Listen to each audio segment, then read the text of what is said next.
This evening we want to take up another phase of the problem of the invisible forces around us and within us that can and do affect our more ordinary lives.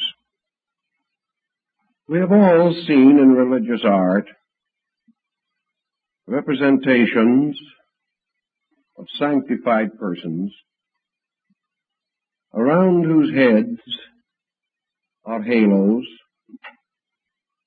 and we realize that from a very early time, the nimbus, the aureole, and the halo have been used to indicate some kind of spiritual emanation flowing from the bodies of very highly spiritualized, highly regenerated beings. While this artistry is reasonably common in the West, it has probably been developed into a more advanced concept among Eastern peoples. I suppose there is no artistry in the world that makes as much of these radiant fields surrounding the human body as Buddhism, especially in Japan. Here we can analyze and study many types of halo, and we discover that these different types are associated with varying degrees of spiritual progress, that it is possible to consider them as a more or less exact symbolic language. And many of the designs and ornamentations are very beautiful and wonderfully intricate in their development. The whole concept undoubtedly rises from the belief among ancient peoples that the life force within the human being does radiate out from the body and does surround it with what 19th century mesmerists in Europe referred to as an invisible perspiration, a kind of constant emanation of force, a luminous fur-like radiance.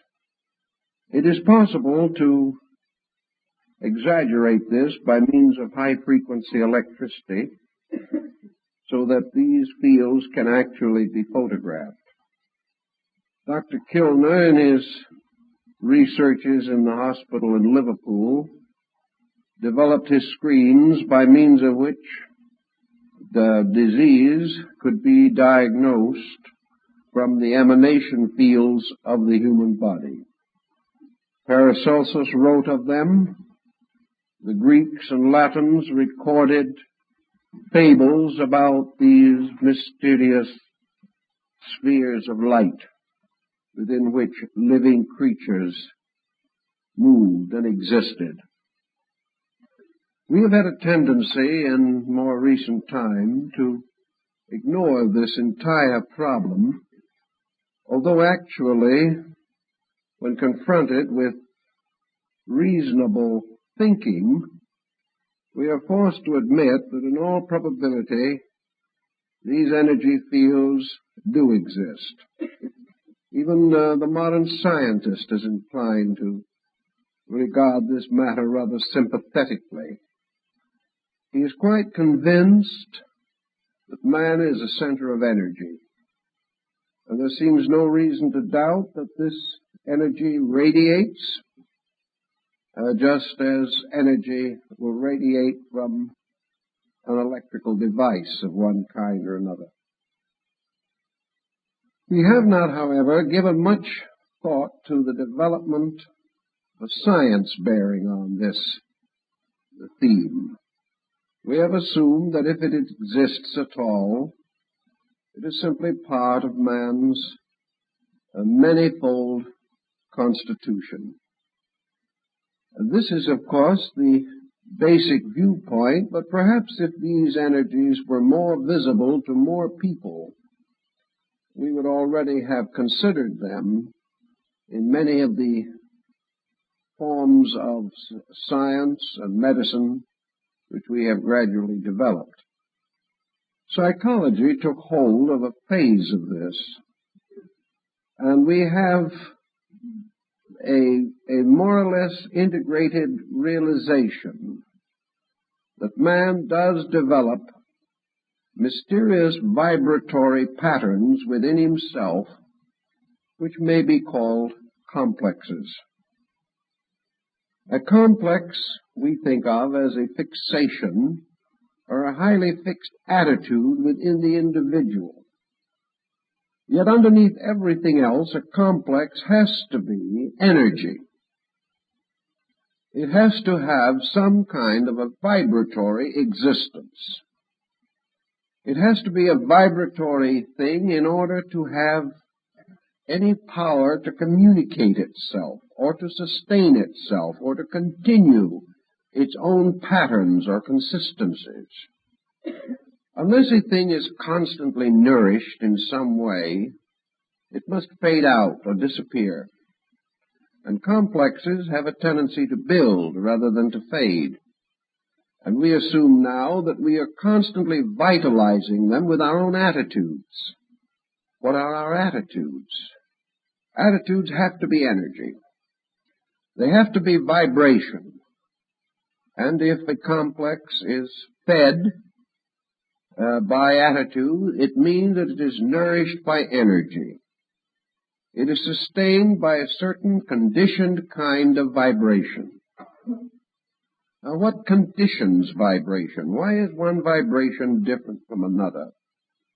Paracelsus took the attitude that man is capable of influencing vibration by thought.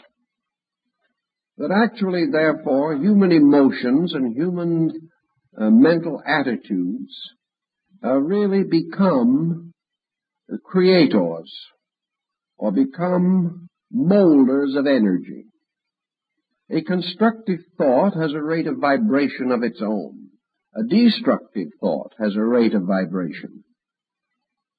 If, therefore, the individual thinks constructively, he supports in constructive ways the energy field of his own body. We are inclined to suspect, therefore, that health has a great deal to do with mental attitude. We know this, we accept it, we affirm it, but we do not try to explain how it operates. We do not know what the relationship is between a good thought and a healthy body. We assume that bad thinking interferes with function, that it depresses, that it makes the nature gloomy. What is the difference between a cheerful and a gloomy disposition? The only possible answer to it is a difference of vibration. That in one case, a certain rate of vibration conveys the impression or carries the energy of a constructive attitude, whereas another carries the energy of a destructive attitude. It was the opinion of the medievals that destructive attitudes created monsters. We don't follow this exactly anymore, but perhaps this is the real mystery of demonism. Perhaps the demon is a thought form. Perhaps it is an emotional intensity form. Something that has a life imparted to it, sustained by the constant support of our own attitudes. In any event, psychology has come up with the notion that what we used to think of bewitchment was really a problem of fixation, of complexes, of attitudes that became obsessional by constant repetition. To be obsessional, an attitude must exercise a powerful influence. To have an influence, it must have energy. And the moral quality of the influence will be determined by the moral quality of the vibration which this particular pattern sets up in the compound nature of ourselves. We also can notice this in other ways. One of the simplest ways of studying vibration, of course, is through some simple form as the snowflake or the frost pictures on a window pane. These pictures and the forms in the snow crystals show that form or structure crystallizes around energy. Now we think of forms as all of them visible forms. We haven't really gotten to the point where we have accepted the reality of invisible structures in nature. Again, however, if we sit down a little and think it through, we realize that they have to exist. If it were not for invisible structures, visible ones could not come into being. For what we call a visible form must in some way arise from archetype. There has to be some reason why things take on certain appearances. Lavater, the great French physiognomist, used the human face as a symbol of the constant mutation of attitudes and their effect upon the body. He pointed out that the human face is constantly changing in expressions, and that these expressions arise from moods, and these moods in turn move out from within the individual as a result of some stimuli which create in him pleasure or displeasure, happiness or misery, friendliness or hatred. But whatever our moods may be, unless we are very skillful in concealing them, they move into almost immediate expression in our appearance. When we are happy, the face brightens, the smile appears. When we are sad, the smile disappears, and a heavy, weary, tiresome look attacks our features. Thus our physical body, especially the face, is forever bearing witness to the internal pressures of our lives. And by the sensitive instrumentality of the nervous system, the vibrations inside of ourselves are communicated to a language of reflexes which creates visible patterns in our features and may also affect the posture of the body, causing us to gesticulate or to take on some curious mannerism.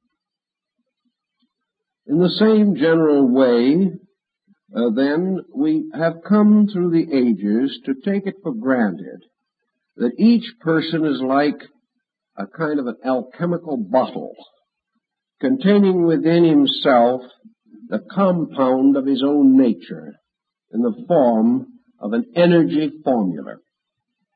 This energy formula is made up of all of his attitudes, all of his feelings and opinions, all his beliefs and disbeliefs. And because the substance of this mysterious energy field is exceedingly fluidic or volatile, it can change very much more rapidly than the body. Therefore, actually, our moods can change almost instantaneously. And we are capable of causing an almost constant commotion within this mysterious alchemical vessel which contains the energies of our lives.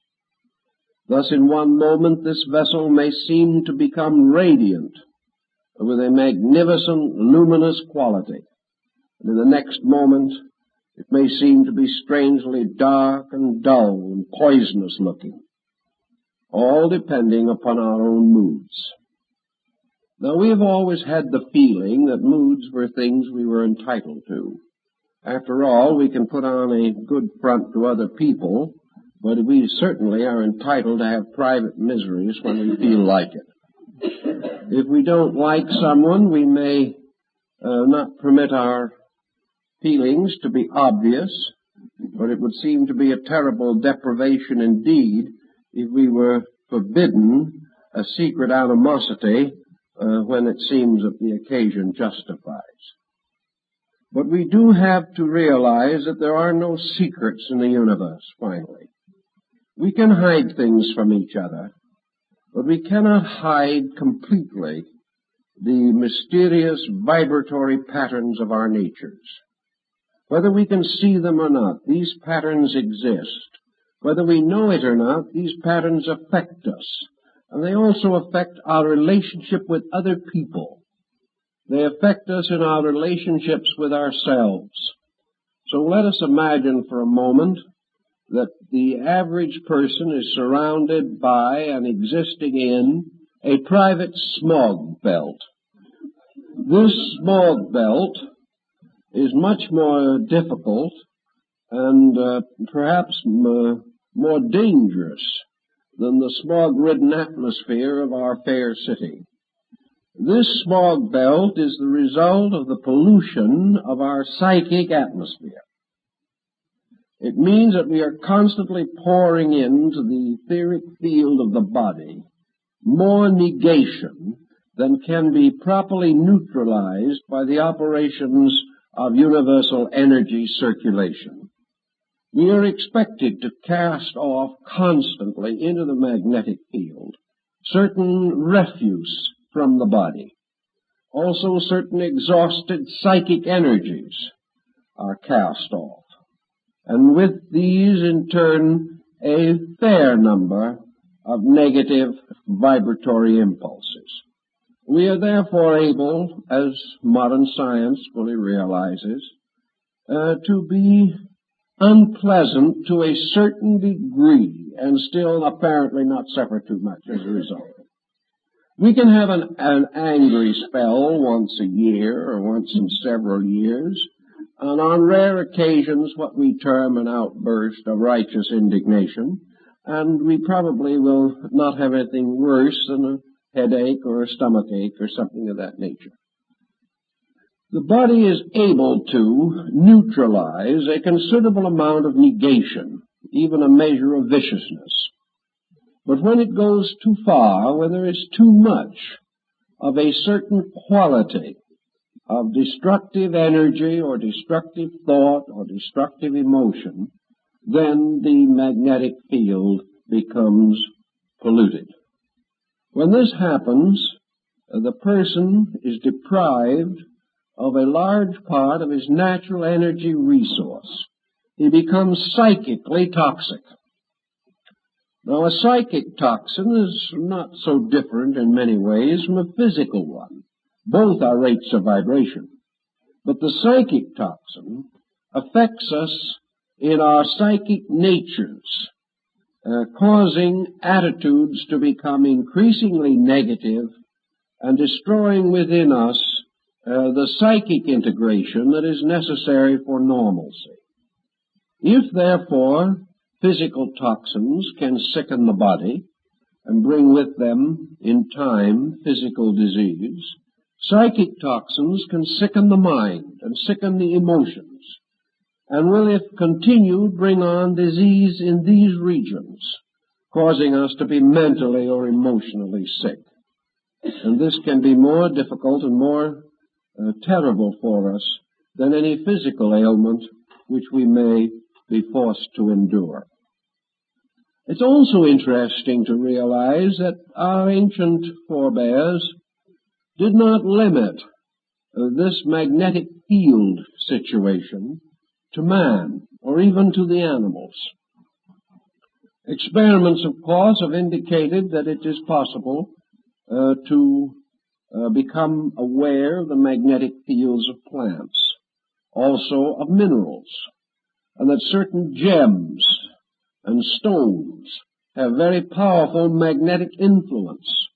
Paracelsus conceived the possibility of a great magnetic medicine based upon all types of metallurgical compounds and various chemicals and drugs, and also to him what we call the vitamin theory was associated with the magnetic and energy fields of living things. In other words, our nutrition is derived not from the bodies of our food elements, but from the energies of them, the vibrations that are locked within the physical food elements themselves. This is why, in many instances, vibration is reduced or even destroyed by cooking or by having food stand too long until separated from their sources of life, deterioration and decay set in, and they are no longer serviceable to us as was intended. In any event, we can go still further, for the ancients carried the conviction within themselves that there were many different forms of vibration that could be of value or important to us. Pythagoras pointed out that forms, shapes, patterns, designs, dimensions, all have vibratory factors. That the vibration of a cube is different from that of a sphere. And while it is hard for us to realize that such a thing could be true, he was convinced that all forms in nature can only remain as forms because the minute particles that hold these forms together are themselves a living energy, and that therefore these energy elements cause all things, what we call animate or inanimate, to be actually and ultimately alive. Our ancient forebears also were deeply impressed with the aliveness of music. They held definitely that all great musical compositions, all great musical modes, created vibratory patterns in the atmosphere or in the energy fields of nature. That music set up vibrations in space, that these vibrations had forms, and these forms united in great symbolic patterns, that the music sounds, the symphonies, the oratorios, the sonatas, and all these things created distinct patterns. That some of these patterns rose like magnificent unfolding flowers in space. Others burst forth in countless designs resembling snowflakes and things of this nature. But everywhere sound produced color and form, and then also locked within it number or mathematical relationships and ratios. That these patterns of vibrations developed like the principle of the octave mathematically. That octaves exist not only in sound but in color, in elements, and even in the divisions of races and clans and species of living things. Everything in nature was a vast, interrelated, vibratory mystery. Man, in his relationship to these other things, might or might not be aware of this. He might have the power to see some of these forms. He might be able to see a high mass in a great cathedral unfolding its majesty. He might also suddenly be aware that in a strange way the inspired, perhaps initiated artisans who had created the cathedral had actually captured in the very form of the building a tremendous musical chord, and that the building rose in its spans and arches very much like the music that filled it when some great choral was being produced. These things the ancients sensed or knew. They also realized that whether we can see these different forms or not, we can experience them to some degree. We experience them in many ways that we do not even realize. We know, for example, that human relationships are extremely complicated things, that beneath the common meetings and minglings of people, there are strange pressures, antagonisms, antipathies, that some are drawn mysteriously together, others are violently separated by moods within their own natures. Some people can work together, others cannot. Some can live together. Others find such relationships gradually more and more unendurable. We are constantly also aware of our instinctive suspicions of some people, how the very moment we meet them, we seem to sense there's something wrong. And there are others, almost strangers, for whom we immediately develop a powerful and unexplainable sympathy. All these mysterious examples of psychic chemistry have to be explained by vibration. They have to be part of this mysterious, invisible chemistry of energies, in which these chemistries meet and mingle, unite and separate, and maintain a strange, enduring individuality among themselves, even though they may seem to coalesce and actually become one. The ancients had quite a concept of all of this, a sort of invisible chemistry that was something like their alchemy or their divine chemistry, the chemistry of living things, rather than the chemistry of physical elements as we have come to think of them in modern chemistry. It has not occurred to us that the struggling elements in the test tube might be in mortal agony. It hasn't occurred to us that any of these strange processes which we see taking place around us might arise from the mixtures of energies, of loves and hates, of fears and hopes, expressed through symbols and patterns which we cannot really tune into. We can only somehow sense their existence. Psychology has given us a certain concept of this, although perhaps an inadequate one up to the present time.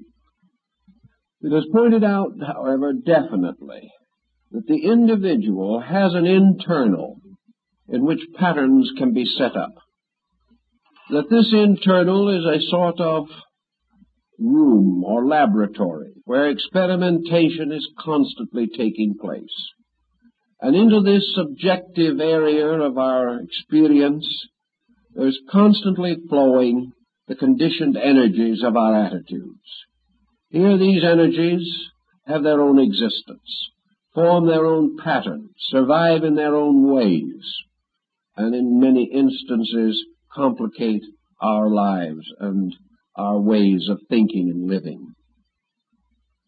One other point that may be of interest to bring in is to remind students of the practices of yoga and the great universe of invisible energies that we find discussed and analyzed in the great early texts of Yoga, Tantra, and Vedanta. Here we have an invisible world of qualities. This world of qualities has something to do with the redemption of man. And what is this redemption in the terms of Tantra, for example? It is the individual redeeming his own magnetic field. It is the individual purifying his own inner life, performing the mysterious labors of some mystical Hercules. It is this cleansing of the inner life by the setting up, by scientific means, philosophical science or esoteric science, of patterns which neutralize destructive energy fields within the human body. This also, to a large degree, is the true explanation behind Buddhist philosophy. For the the entire struggle of Buddhism to achieve emancipation, to free the individual from the pressures of ignorance and superstition and fear within himself. These philosophic disciplines have as their purpose the purification, the quieting, the calming of the struggle of energies within the vibration nature of the highly confused person. Now, from these studies, we come to some things that are perhaps a little more practical to our present thinking. Let us assume, for example, that an individual has lived what we would term a reasonable life. That is, he has lived within the prescribed area of normalcy. He hasn't been reasonable very often, but he has a fair reputation for it. He is good intentioned, he is kindly disposed, he's no better than he should be, and no worse than those around him. Therefore, he is regarded as highly normal. This situation means that within him is a mass of conflict and confusion. Not as bad as it is in some person who is obviously unable to take care of himself, but the so-called average person of today is not internally truly at peace with himself. The vibratory field of his body is made up of miscellaneous energy pressures. Perhaps he has no great outstanding pattern. There is no real energy design which he is building up purposefully. He hasn't a structure so firmly established within himself that all external attitude is contributing something to it. He has a willy-nilly internal, which is supported by the inconsistencies of his external life. He would like to do well, he would like to be kind, he wants to be a person of responsibility, but he has no real dramatic insight.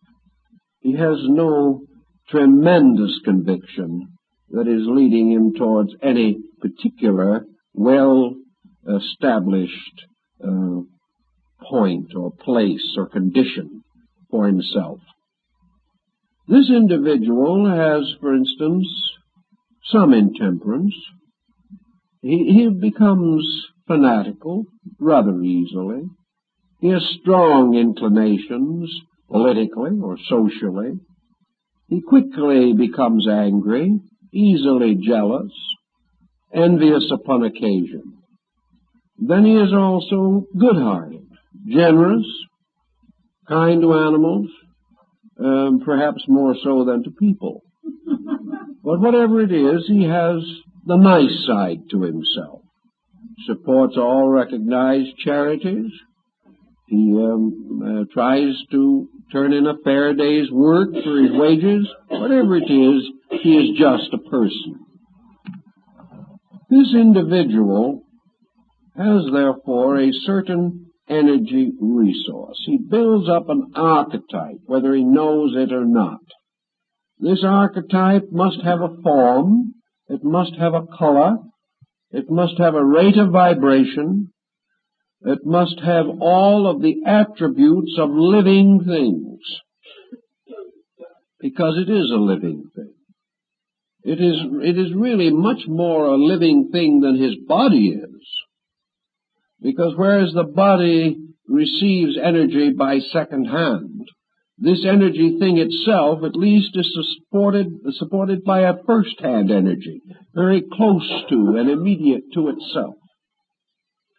This individual has some kind of a desire to improve, to become a better person.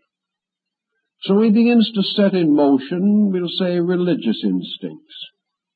And these religious instincts are of a higher rate of vibration than the energy instincts and appetites with which he is most familiar. If he has a reasonably normal outlook on life, he grows a little better, and the energies that he is now sustaining gradually raise the vibratory rate of his inner life. If, however, he becomes too enthusiastic, if he becomes a little fanatical in his quest for spiritual values, he may create a serious conflict in his nature. Buddhism points this out very clearly, that you cannot be the old self and the new self at the same time. Bhimi describes it, the German mystic describes it as not being able to be the old Adam and the new Adam at the same time. That if there is too great an inconsistency between our habits, our attitudes, and our convictions, there will be stress, and this stress is liable to endanger our mental and emotional poise. Just as surely as it is difficult for us to live with unpleasant situations around us in family or in business, so it is difficult for the internal person to live in a situation in which parts of its nature are torn in one direction and parts in another. When the psychic field is required to have two allegiances, and these allegiances are not compatible, then there is trouble. So it is quite possible that the person who tries to unfold too rapidly the higher vibratory rates of his nature will get into trouble, because these higher vibrations will come into violent conflict with other vibrations that are not so high and not so redeemed in their quality. The person may therefore come not to enlightenment but to sickness. He will find that the vibratory energies that he is developing are too much for his mental focal point. His mind is on one level of energy. He is trying to spiritualize it, and this spiritualizing force is like sending too much current over a wire.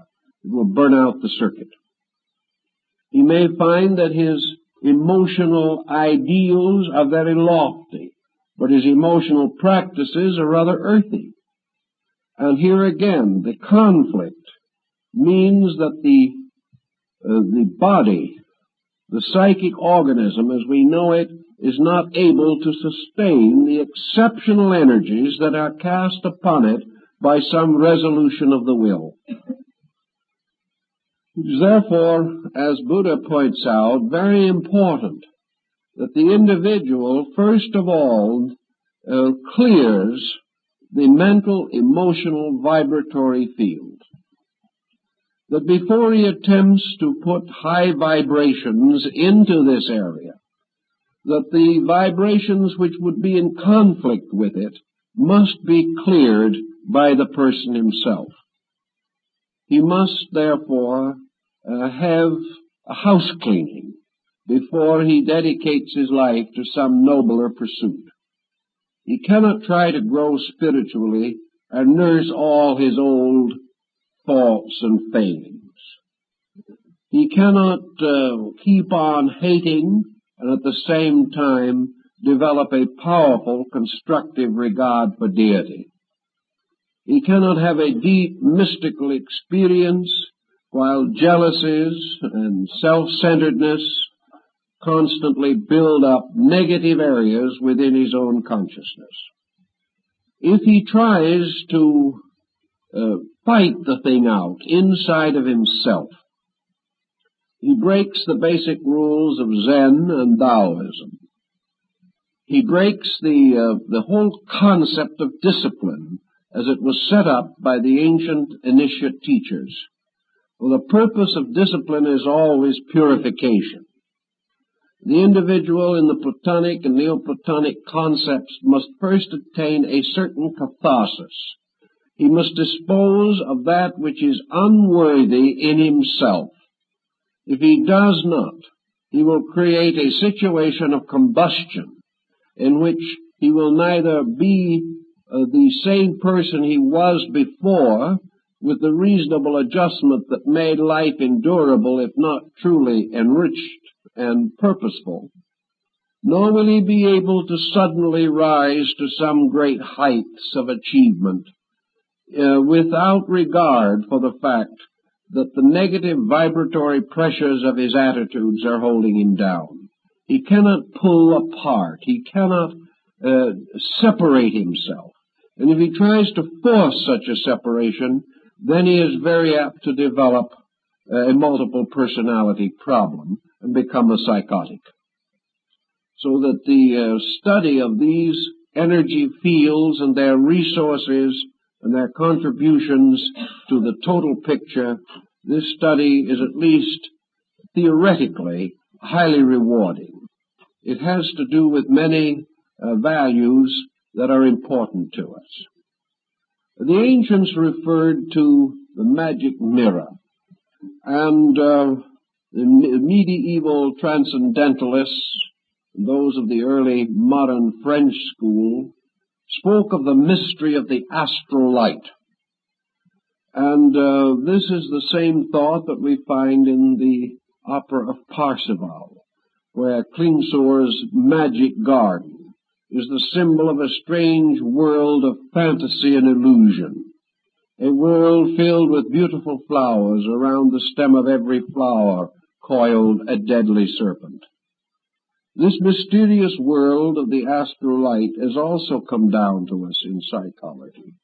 This mysterious mirror of the sun goddess Amaterasu is preserved for us in the entire mystery of psychic phenomena. So we have to pause here for a moment and give this thought a little consideration. Suppose we say that this mysterious, magnetic, luminous sphere that surrounds man is this magic mirror. That in this magic mirror, man has a strange, unreal, but apparent sovereignty. That this magic mirror is something like the confused legendary of a Midsummer Night's Dream.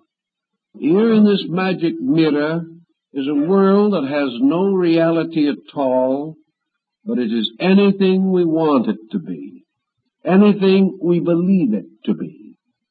This magic mirror, this astral light, was so-called the blind alley of the ancient mystics.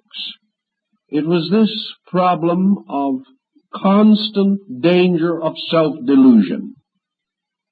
It was a condition in which the mysterious power of mind and emotion to create pictures, patterns, designs, this power, somewhat like the strange fantasies of sleep, by which the psychic pressures of our natures can fill our sleeping experience with dreams and nightmares and strange, vague incidents. This magic mirror within man was not only a problem of visualization, of seeing things. It was a problem of convictions about things. And the simplest explanation that we have of it is that it enables any individual to believe what he wants to believe, experience what he demands to experience, see what he expects to see, and hear that which he intends to hear. This mysterious energy of illusion, having no substance in itself, fashions all things into the likeness of our hopes and our fears and our beliefs.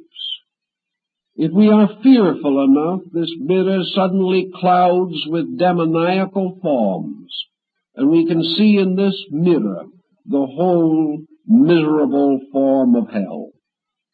If we want to, we can see in this mirror the reflection of ourselves, any self we wish to see reflected there. The egotist sees all the vain glory of his own estimation of himself. The wretched see their own wretchedness. The ambitious see the full fruitage of their ambitions. Those who believe in life see life. Those who believe in death see death. Those who believe in anything of any kind can, from the subtle substances of their own imaginings, form justifications for their beliefs. Now, the social implication of this is especially interesting today, for never before, probably in our history, have more people been seeing, sensing, believing, or affirming a wider variety of experiences. You hardly meet anyone today who has not dramatic opinions on almost every issue that exists. He never speaks as having opinions. He always speaks of certainties. Everything that we believe is terribly real. And our beliefs are not only fantastically intense, but they shift and change with every passing policy of time. We can be as dogmatic about one subject one day as we were on an entirely different subject a preceding day. We, however, are always sure, we always seem to have the tremendous support of our total nature behind every attitude that we hold, regardless of how absurd or unreasonable it may be. All this terrible attitudinarianism, this tremendous pressure of the irresistibility of our own impulse arises in vibration. And it arises from this mysterious power of energy within ourselves to take upon its own qualities the absolute appearances that we demand of it. This energy is chameleon-like in changing its color constantly. It is Proteus-like in presenting 1,000 faces. Whatever we demand, expect, require, it is there. And for the person himself, it seems completely valid, absolutely certain, undeniably real. As this situation goes along, we know that it produces all over the world an infinite conflict. Children cannot agree with their parents anymore. Parents cannot agree between themselves. Nations have no common ground. Every law that is passed offends some and is applauded by others. There is no common agreement as to virtue, integrity, beauty, truth, or wisdom. Each individual or group, sustained by its own strange archetypal intensity, demands that the universe take on the likeness of its own purpose. And in the magic mirror of things, the universe seems to do so. We look into the depths of this mirror, and we see God or no God, according to our own attitude. We see the likeness of deity as personal, principle, or energy or power, exactly what we demand to see there. This mirror is nothing but our own attitude reflected back, but it seems to present to us a tremendous cosmic reality. Now, this mirror, this strange magic mirror, is always clouded by the shapes and appearances of undisciplined intensities. This is why the ancients warned man long ago that each individual had to develop a center of integrity. He had to develop a basic philosophy of life, a pattern of realities that could not be shaken by opinion. He had to have some real and great conviction, a conviction arising in some truth superior to his own thinking. It was only when he was able to discipline his own mind and emotion that he could prevent the shadows from gathering on the magic mirror. The disciplined person will not demand the impossible. Therefore he will not see the impossible reflected back upon him as a possibility. He will not expect the unreasonable. He will not populate space with false forms or life with false values. And because his own core is not deceived, he will never deceive himself. Self-deceit arises from lack of self-discipline. The individual who has no foundation in values can move from one attitude to another without even the sense of inconsistency.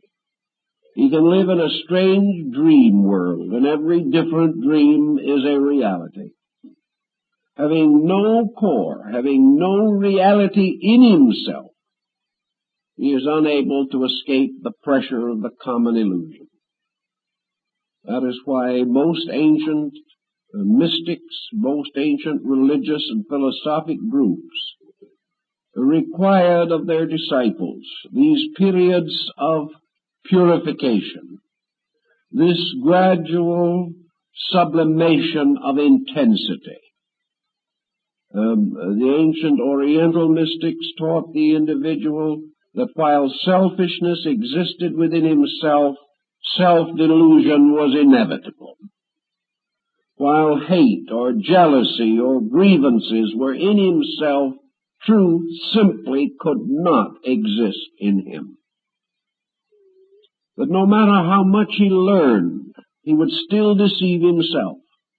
No matter how beautiful the doctrines were that he studied, he would gradually corrupt them to meet his own personal prejudices. Or else he would try desperately to be two people. He would try to nurse his prejudices on the one hand and cling to his principles on the other. Out of this would come greater confusion and usually physical or emotional sickness. So in this mysterious vibratory pattern in which we live, the vibrations of our attitudes paint pictures. They create all kinds of appearances and likenesses. They can lift us up in one instant to heaven and drop us in the next to perdition. And yet actually we have not moved at all. We have only actually changed the focal point of this energy vibration pattern. If we are thus able to constantly pour vibration into this reservoir, it becomes finally certain that it returns to us again as energy problem. We had noted years ago the very close relationships that exist in history and in natural history between outbursts of human destructiveness and natural cataclysms. We observe with considerable interest that apparently the planet itself can become psychically toxic. We are not sure that we understand the meaning of natural disaster. We always assume in some way that this is the final evidence of dishonesty in nature. That no matter how good we are, no matter how careful we are, who can prevent the tornado? Who can stop the tidal wave? Or who can claim any moral relationships between a community and an earthquake? It seems here that we must accept the doctrine of accidents. Yet if we wish to assume for a moment what is quite reasonable, namely that this earth and all of its parts and members, may also be regarded as an entity. This Earth is a rate of vibration, and from some other planet we could study its spectrum just as surely as we study the spectrums of Jupiter or Uranus or Neptune. We could thereby learn the energy that it reflects and also discover something of the energy that is inherent in it. We know that planets are sustained by the sun, just as we are. But just as surely as we condition this solar energy to our own peculiar usages, so do planets. A planet, as we know it today, has a vast energy field of its own. The physical atmosphere corresponds to this physical energy field, and we are now considerably perturbed by this pollution of the physical atmosphere of our planet. This pollution is not so different from the pollution of the physical body of an individual. If we pour enough chemicals, enough rubbish, enough material that cannot be absorbed into the body, we will pollute it and destroy it. And if we keep on our present way, we may sometime discover that our personal habits, particularly in various forms of therapy and nutrition, may be a greater danger to us and to our survival than nuclear fission. Actually, the Earth itself begins to reveal the tremendous contaminating influence of man's own uncontrolled and unrealistic misuse of natural resources. We begin to see that our streams are polluted. The air is polluted. Gradually, the tremendous increase in population must dump its refuse into the sea or into the air or into the earth. Little by little, the physical resources of the planet are damaged, and lesser divisions such as continents or certain areas of land may be particularly or more immediately affected, just as we can impoverish soil by poor agricultural methods, or corrupt it by the wrong processes of fertilization. So we can destroy the productivity of a planet, of an Earth, of a solar system, so far as that is concerned. On this planet, there are over 3 billion human beings whose minds and attitudes are constantly pouring thought and emotion into the vibratory magnetic field of the planet. Most of the vibration that is going into this magnetic field is about as valuable as smog. The best we can say about it is that it isn't quite as bad as it could be, but is getting worse rapidly. Into this mysterious reservoir of magnetic energy, which must also purify itself, in the same way that the water and the air and the earth must purify themselves. Into this energy field goes the tremendous, continual, toxic force of human negation.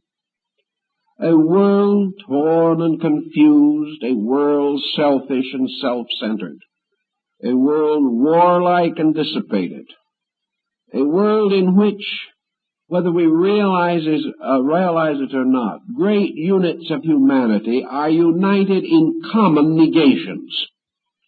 Now, we may say that there are thousands of ways of being selfish, but most people practice at least a few of these ways, and the result is that a vast negative selfishness flows out into space as a rate of vibration.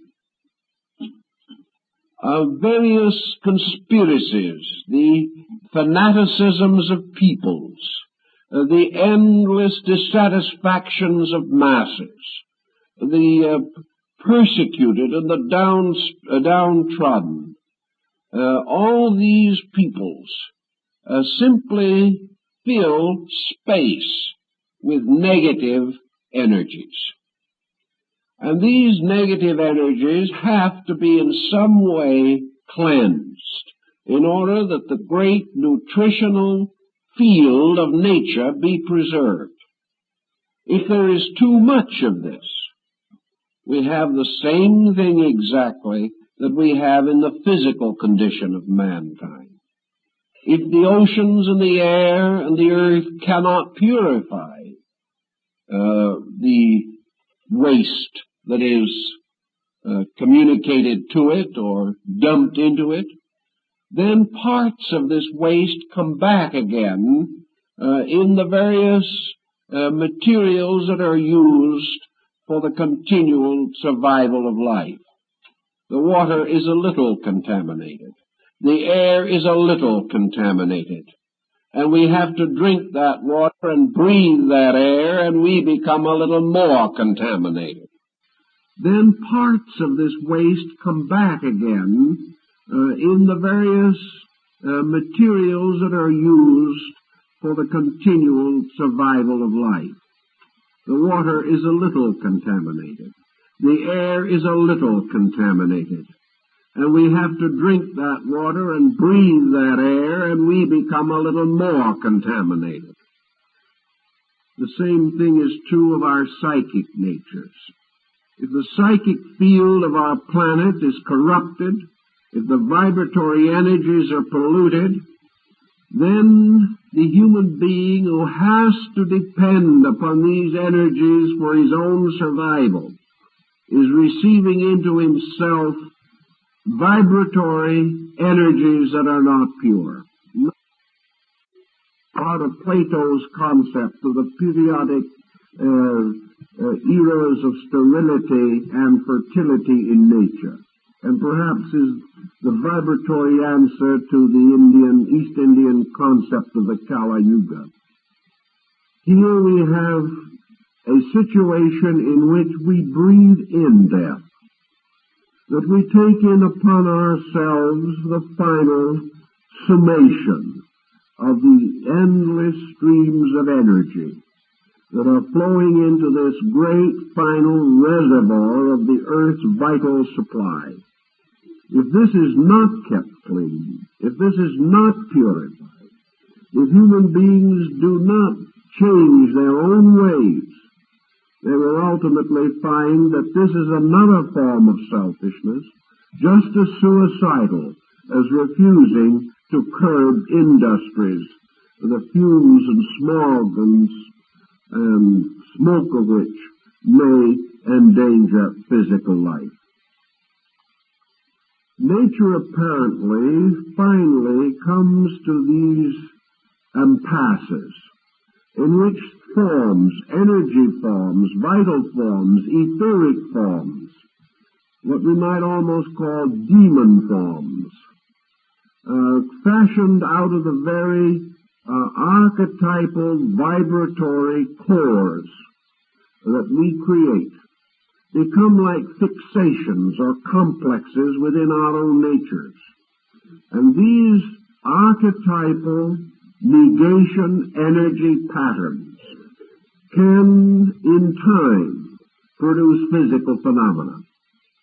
Just as surely as, for example, a gradual accumulation of mental and emotional stress within the individual may end in a stroke or a coronary, so in the earth, this gradual building up of psychic tension, psychic stress, may end in the equivalent of this ailment in the body, perhaps an earthquake, perhaps a great electric storm, or if the corrupting influences of this psychic situation become too great, a world epidemic, a vast plague, a pestilence, or something of that nature. We are beginning to suspect a long-range program in sickness. We are beginning to realize that diseases gradually die out as world conditions improve. We are quite convinced, therefore, that while we are taking a great deal of credit for discovering remedies for ailments, that it is not so much the discovery of a remedy for an ailment as it is the correction of a basic weakness in society that finally combats epidemical disease. We know, for example, that in the last 100 years, certain diseases have been reduced markedly. The last 5 years, we have treated them with specific materials, either by inoculation or something of this nature. And we feel very proud of the fact that we have only a fraction as much of this sickness now as we had 100 years ago. But let us be thoughtful and realize that the disease had 90% corrected itself before the first inoculation was given. We'll say that in 1860 there were 1,000 cases of a certain ailment. In 1960 there were only 20. We take great credit for this. In 1950, the first inoculations were given for this ailment. But in 1940, it had already been reduced to a fragment of its previous rate. So the progress was not made in the last 10 years, but over a gradually improving condition of nutrition, hygiene, levels of human life, strengthening of natural defenses. And it is only at the terminal stage that the most spectacular remedies have been applied. It is the same thing in our psychic life. These problems always solve themselves through the gradual correcting of causes. We realize, for example, the terrible influenza epidemic that followed World War I and destroyed more than the war. This undoubtedly was related to a tremendous situation in nature. Statistics have been gathered which would indicate clearly that nearly all of the world's great natural disasters have followed within 5 years of a great human disaster, have followed after wars, persecutions, intolerances, and corruptions of mankind. So it is quite possible that there is a relationship between so-called natural disaster and the conduct of man, and that this relationship is a valid one, and is another indication of the fact that we cannot live badly and do well. It's just not possible in this universe of which we are a part. In the same general way of approaching this problem, we realize that human beings have either mystically or otherwise have sensed this situation, at least to a degree. For into the moral atmosphere of our world has also ascended from the dawn of time the prayers of simple, gentle, contrite, devout persons. Man has sensed some way the cleansing power of prayer, of meditation, of thought, of uniting with others of his kind in thought of peace, or of health, or security, or common good. We have sensed always that where many are gathered together in a common thought, this thought has power. It has been used from the beginning of history in the healing of the sick and in other spiritual mysteries. The mystery of ordination, the mystery of consecration, and of confirmation are all mysteries in which several gather together to confirm or to confer a blessing, and that this blessing is intensified by the number of those that are present on the occasion. Therefore, where several are gathered together, there is a new sense of strength or virtue or value. This again appears to indicate the power of vibration to build up, to consecrate, or to increase a good power, a power for reality. Now we know that in all vibratory matter, everything that exists in nature is essentially good. What we call a bad vibration is not something essentially evil. It is a misuse, an abuse, a false use of energy. It is the individual imposing upon nature an inharmonious pattern, just as we can say that a discord of sound is an injury or an affront to the ears. That the individual, by creating discord, creates pain, creates sorrow. Yet we cannot say that the sounds themselves are evil. We must say that in their combination they are evil, or in the rhythmic patterns that are set up, there is lack of order, or lack of harmony, or lack of proper timing or patterning of either energy or sound. So we have the distinct realization that what we call negative vibrations are storms set up on the surface of a quiet sea. The inner part of man is not storm-ridden. The moment the individual relaxes away from pressure, he becomes normal. The moment he does not force the storm to exist, the storm abates. The storm is really man fighting desperately to force a false condition upon himself. And as man himself is a more or less stratified being, we can say that in the core of every human being there is peace. That far beneath the surface of the agitation set up by thought and emotion, there are vast depths of calmness, where discord or inharmony cannot reach. Therefore, it is essentially the surface of man that is agitated.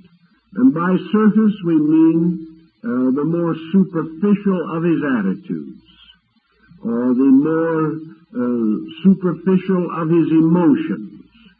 The individual is disturbed from the outside and from the pressure of externals moving in upon his internal life. Nearly everything has been pointed out in philosophy that disturbs man is traceable to his material situation. In other words, he is selfish, but he is not really honestly selfish because he wants to be wiser or more beautiful or more noble than somebody else. He is selfish because he wants what other people have right here. He is selfish because he wants more possessions, more luxuries. He is selfish because he wants his own opinion to be more important in a world of fools. He is selfish because he is self-centered, and the only self he knows is the one he sees in the physical mirror, not the one he sees in the psychic glass. So his hates are keyed to physical things. The people who have wronged him here. His political agitations are due to the political parties that are running this world, not some other world. Practically all of his difficulties and his miseries are due to the adjustment between himself and the physical world in which he lives. He is neglected, he is forgotten, he is forlorn, he is deserted by his children, he is poor, he is sick, all having to do with physical situations or moral interpretations of them. Thus, we say only the superficial part of man's nature is moved or stirred by these strange pressures that become psychotic situations in his psyche. To the degree that the individual relaxes away from the highly competitive pressures of material existence, the storms within himself quieten. And when the storms within us cease, and the ocean becomes calm, we can then become aware of the great motions and currents that are in the sea itself. We discover that there are natural laws, natural ways, natural principles, natural energies, natural ebbings and flowings of tides, and that if we unite our resources with these universal motions, we are like the Taoist, who finds in the endless motion of Tao not only the greatest peace, the greatest security, but here the great stream that flows on to final unity with truth itself. So the problem is to relax the pressure of these false values. And this is the key to reducing negative vibratory patterns. Of course, we have made a great emphasis upon the negative because the negative is what is harmful. We have also done it because in the majority of instances, the life is not well enough integrated for the positive to predominate. But it is only fair to point out that every constructive emotion, every constructive thought, becomes the basis of a more beautiful and harmonic pattern within ourselves. That is why we can constantly increase in grace and spiritual virtue. It is perfectly possible for us to build magnificent thought forms, magnificent emotion forms of sublime proportions and shapes. It is quite possible for the inner life to be tremendously harmonious, with really nothing there that can shade or shadow our natural peace of soul. We have the perfect right to achieve this. This achievement is not the ultimate, but it is a middle ground. It is the Paradiso of Dante, this mysterious realm of semi-terrestrial beauty, which is between earth and heaven. But it is perfectly possible for us to have this Paradiso within ourselves. In fact, there is no other place where we can have it. Here we discover that intuition and the more sublime and noble instincts of life create a world of luminous energy forms, that it is perfectly possible for us to create vibratory patterns that overwhelm us with their beauty of form and color and sound and order, that truly like Pythagoras we can hear the music of the spheres, and like the great composers can capture out of space the wonderful melodic lines which are going to later develop into symphonies and operas and great works of music. It is perfectly possible for the individual, therefore, to constantly build up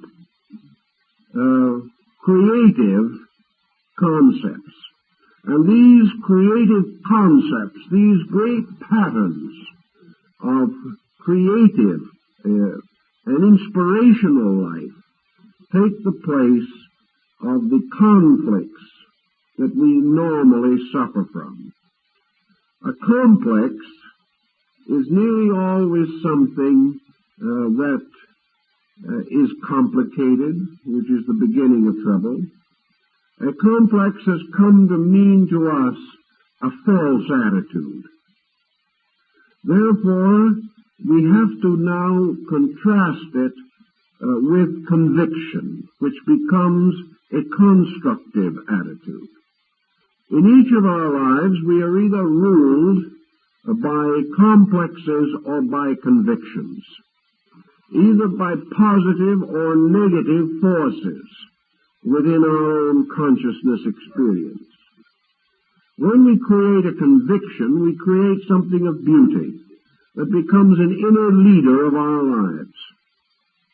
A conviction, therefore, becomes a purposeful way of guidance.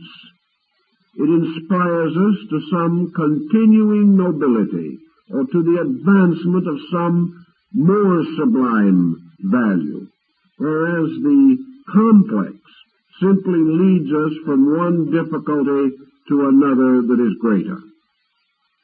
But we have to have, at our stage of evolution, being the imperfect creatures that we are, we have to have direction. We have to go either up or down. We have to have meaning or no meaning of some way by which we have a contrast of values. We are either living with a good purpose or a bad one.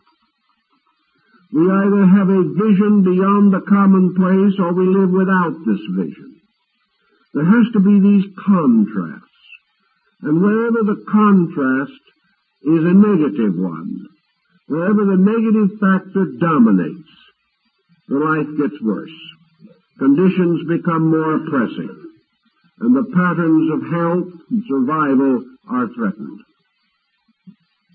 Another point that has come up in connection with this type of thinking is the possibility of these magnetic fields going to war on each other, or having a strong and powerful influence on each other. We know from psychometry, for example, that when a person walks through a room, a certain amount of their etheric or vibratory energy is left in that room. It remains even for a greater time in objects that have belonged to them.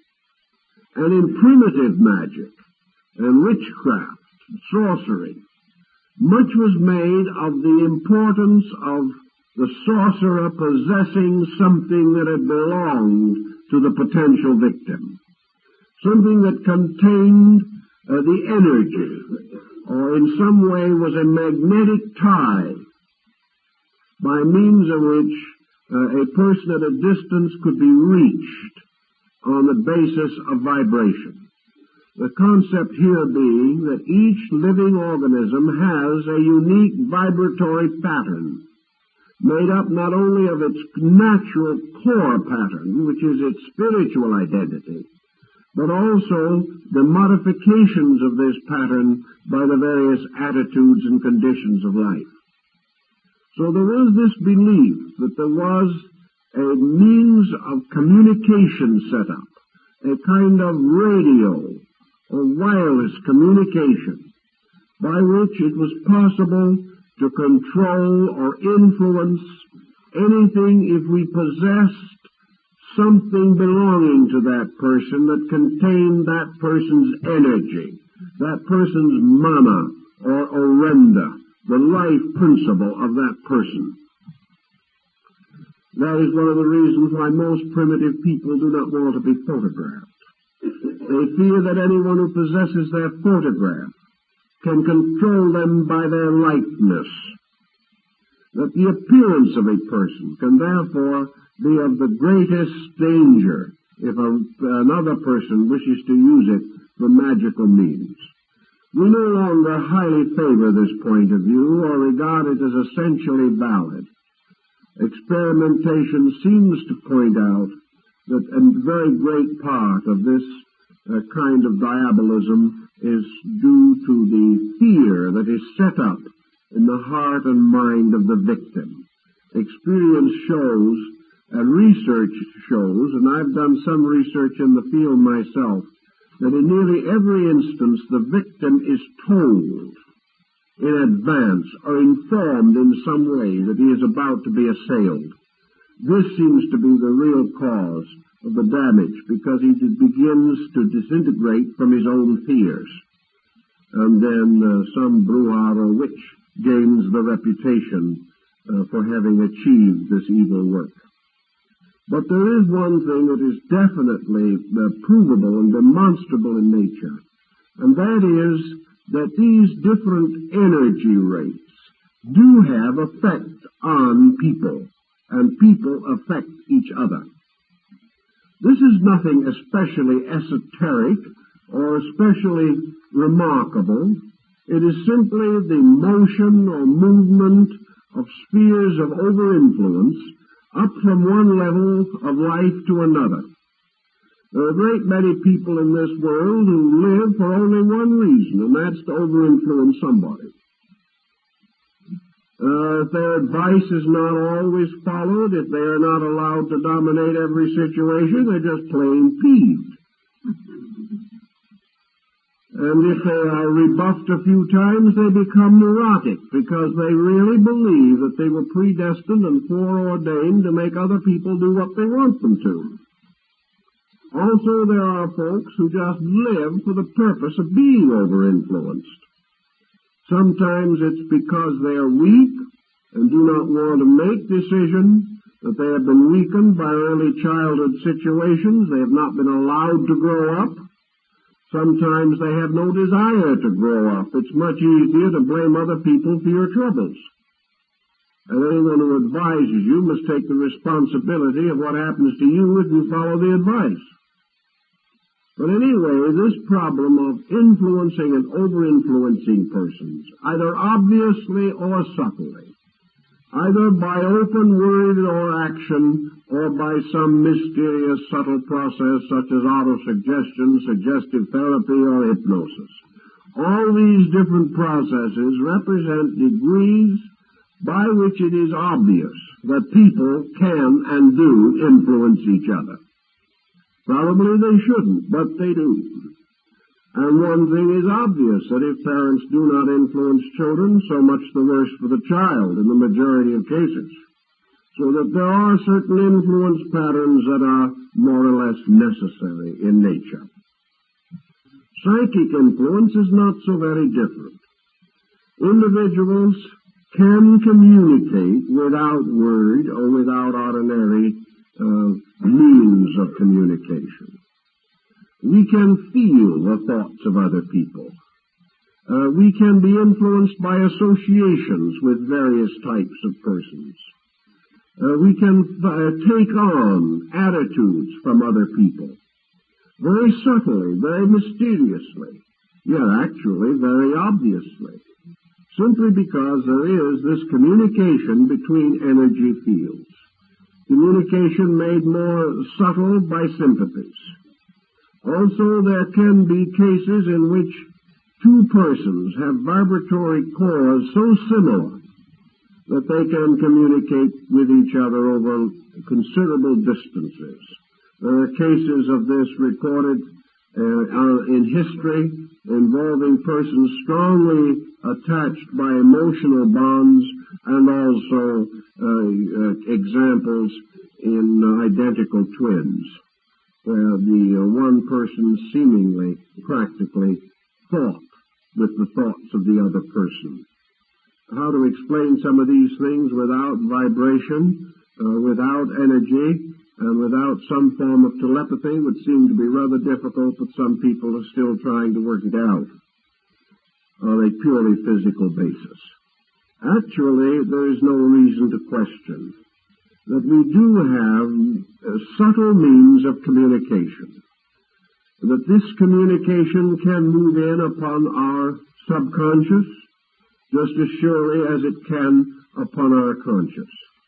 And we feel that we are greatly at a disadvantage because if it moves in on the subconscious, we are not consciously able to meet it. We are therefore subject to being adversely affected without our knowledge. This is a common belief, and it's a great convenience to suspect that someone else is ruining our disposition.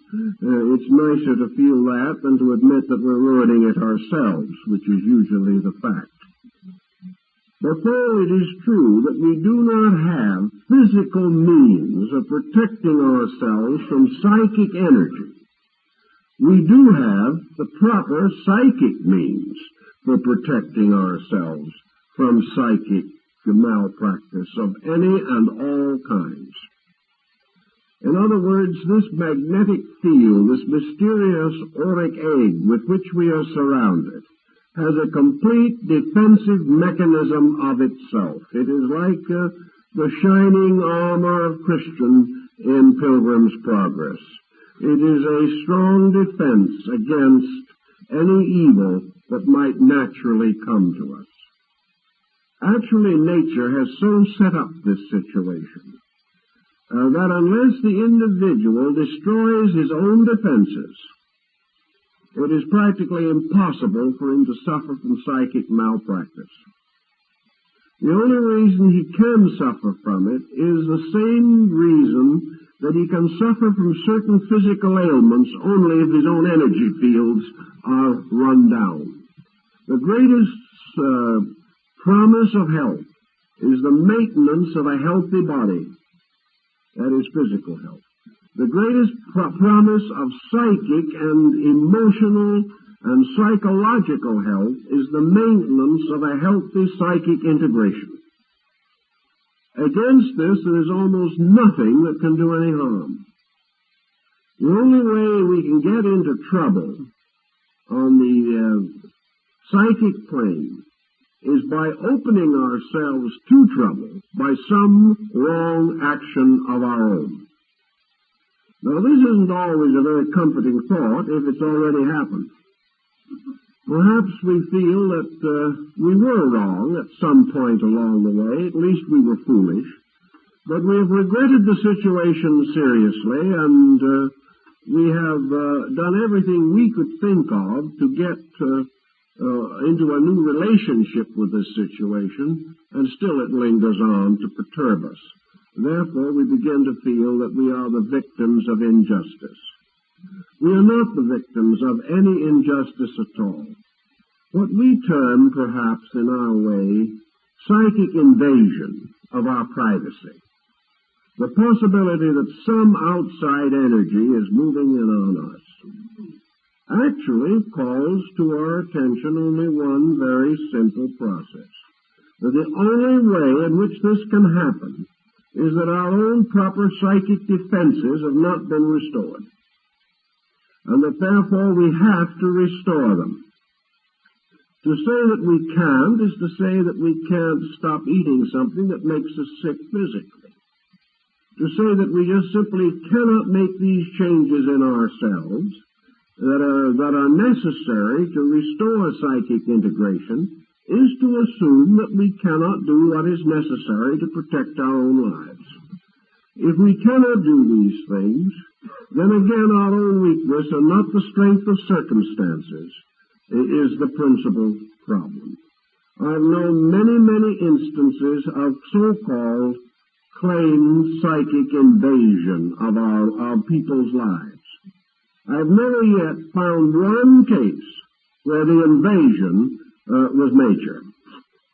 It was not a well-planned strategy. The invading force was miserably weak. The only reason it succeeded at all was that the invaded territory was still weaker. The individual was not the victim of some great, big, strong, evil force. He was a victim of something of the proportions of a rat that had found a hole in his psychic integration. The whole situation could only arise from the extraordinary lack of organization of the victim. But the victim, instead of rising to meet the emergency, simply demoralized, infinitely magnified and distorted the whole situation, made a mountain out of a molehill, and frightened himself out of his wits. This so-called influence is going on all the time. Every one of us is constantly a field of vibratory activity and to a measure vibratory conflict. I don't know how many of you have been entranced or intrigued by the Beatles.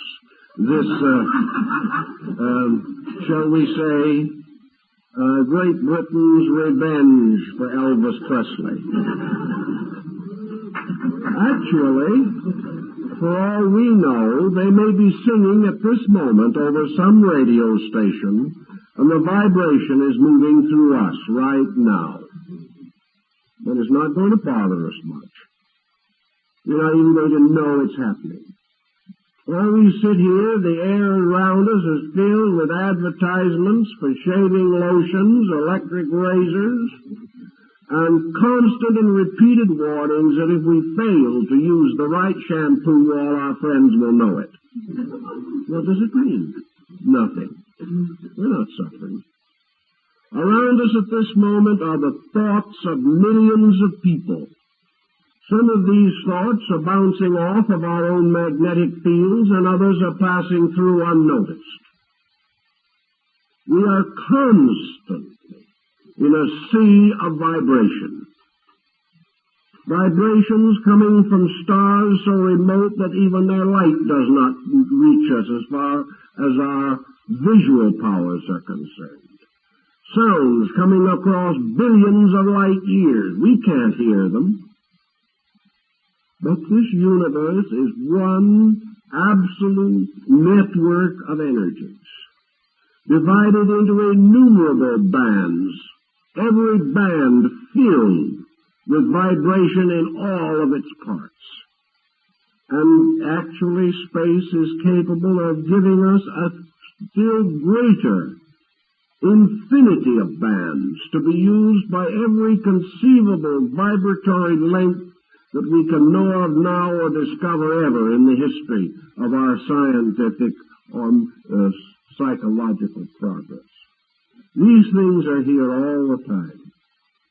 But man, by the very nature of his own structure, is given a wonderful protective mechanism.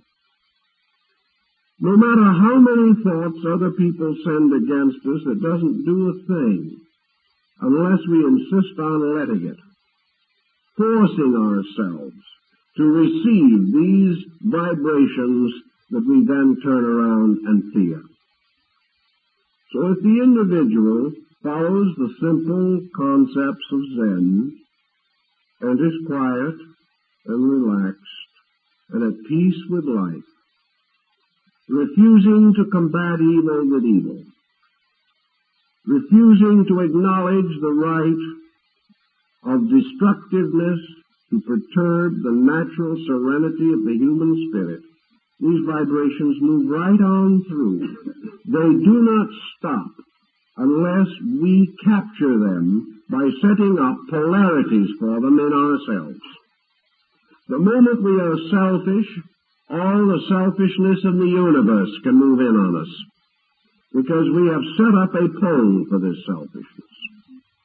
The moment we are frightened, all the negative fears of millions of creatures, animate and inanimate,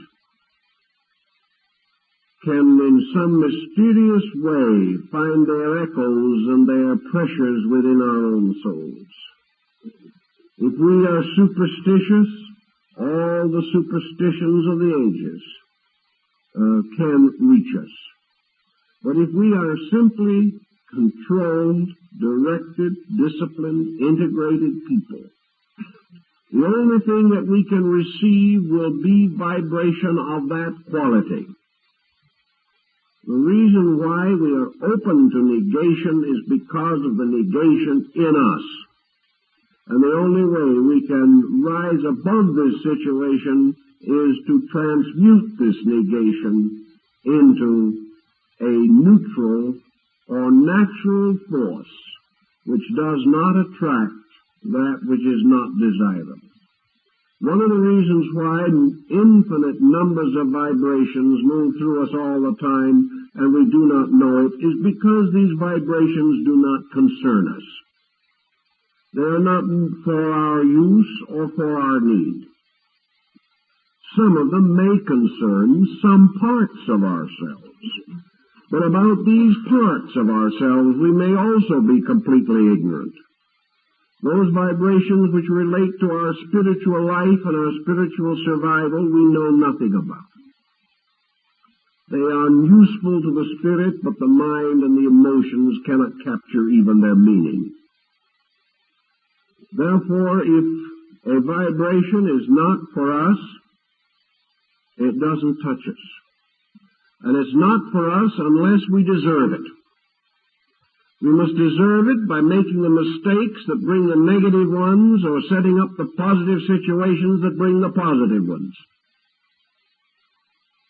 If we do these things correctly, if we build the right polarities within ourselves, we then realize some of the benefits of growth.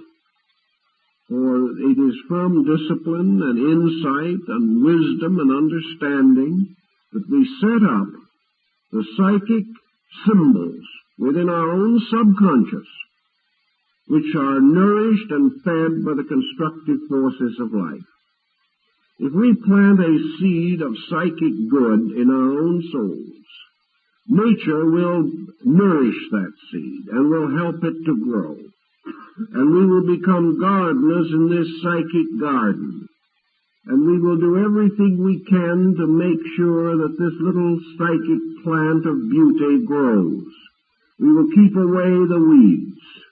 We will see that it is properly trimmed and properly guarded so that it may blossom and fulfill its purpose. And life itself will supply the ultimate energy to make this little plant grow and flower and bear its fruit. Nature will support all that is good. And therefore, if we will plant the right seeds in our psychic nature, they will grow. If, however, we let the psychic nature go to weed, we will have that problem. Not because weeds are bad. Weeds are all right. Weeds are very good, useful things. But they're not good in our psychic lives. They're not good when we are trying to grow something else.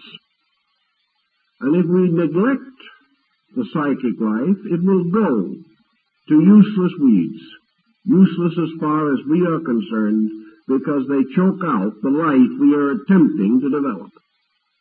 If, however, we do the right thing, create the right internal life, these psychic patterns and vibratory polarities will develop properly, and we will observe the unfoldment of our own psychic lives as magnificent archetypal forms, symphonic in sound, glorious in color, and perfectly mathematical and orderly in design. We will understand truly this magnificent geometric solid that Plato describes as the human soul. It all depends upon what we do with it. And the whole problem of the so-called negative psychic situation is just part of our experience need. But just as surely as we must learn not to break physical laws if we want to survive in this world, so we must also learn not to break psychic laws if we want to be happy and well-adjusted as psychic beings. We have to earn our happiness in this life, and we have to earn our psychic inner happiness through keeping the laws governing the uses of energy, and by recognizing that we must be the alchemist, the mystic chemist, and transform the mysterious vibratory patterns of life from base patterns into pure patterns. That we must develop the discriminations and the insight, the creative interests, the creative attitudes, the constructive outlets, by means of which we can keep the psychic life happy, keep it normal, keep it growing, keep it beautiful. If we do that, we will have well-adjusted inner lives, and we will build magnificent forms of energy. Instead of complexes, we will truly build magnificent, constructive conviction forms that are noble, gracious, and suitable to live with. Then, like the ancestors of the ancient Chinese, we shall live good lives every day, and we shall sleep without disturbing dreams. These are the laws governing this situation, and if we keep the rules will keep us. If we break the rules, we will be punished. And this is true just as much of our inner life as it is of our outer circumstances. Well, time is up, so I guess that's all for this evening.